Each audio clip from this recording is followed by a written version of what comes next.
আমি বিশ্বাস করি মানব সেবা করার জন্য শুধু মানসিকতার প্রয়োজন, মানব সেবার জন্য অর্থের প্রয়োজন ততটা নাই। আপনি শুরু করেন, আপনি একজন মসজিদের ইমাম হিসেবে যখন দায়িত্ব পালন করবেন, আপনার এলাকার সমস্ত ময়লা আবর্জনা পরিষ্কার করে তরুণদের জন্য নানামুখী উদ্যোগ নিয়ে আপনি এমন সব কাজ করতে পারেন যে কাজগুলোর জন্য আসলে অর্থের কোনো প্রয়োজন নেই, তহবিলের কোনো প্রয়োজন নেই। শত সহস্র ফ্যামিলি ভেঙে খান হয়ে যাচ্ছে, ঘরে ঘরে দাম্পত্য কলহ শুরু হয়ে গেছে। আমরা শুধুমাত্র ফতোয়া দিচ্ছি, তালাক হয়ে গেছে। আমরা দুটি পরিবারকে, দুটি স্বামী স্ত্রীর মধ্যে, একটি দম্পতির মধ্যে সম্পর্ককে জোড়া লাগাবার জন্য উদ্যোগ কয়জন নিয়েছি?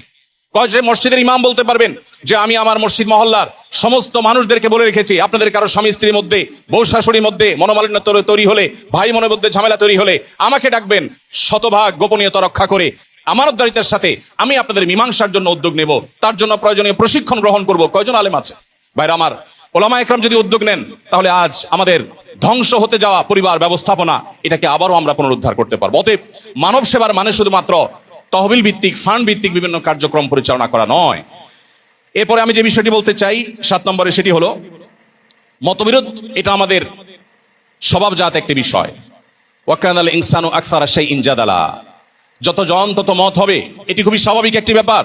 কিন্তু আজ মতবিরোধপূর্ণ বিষয়গুলোকে আমরা অনেকে বড় করে দেখি।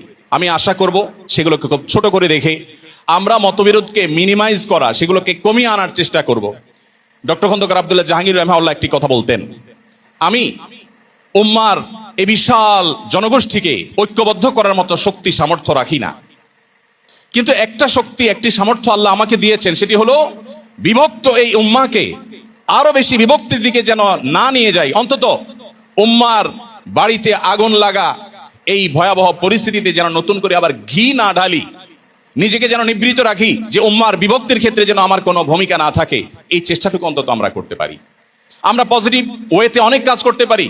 কে কি করছে তার জন্য আল্লাহর কাছে জবাবদিহিতা আমার নাই, আমি কি করছি সেটার জন্য জবাবদিহিতা আছে। অতএব মানুষের পিছনে না পড়ে আমি নিজেকে ডেভেলপ করার জন্য যদি কাজ করে যাই, ইনশাআল্লাহ আমরা ইনশাআল্লাহ যুগের চ্যালেঞ্জকে মোকাবেলার জন্য উপযুক্ত হয়ে উঠতে পারবো। সর্বশেষ 8 নম্বর যে পয়েন্টটি বলতে চাই তা হলো আমাদের মধ্যে তাআল্লুক মা আল্লাহর আজ বড় অভাব।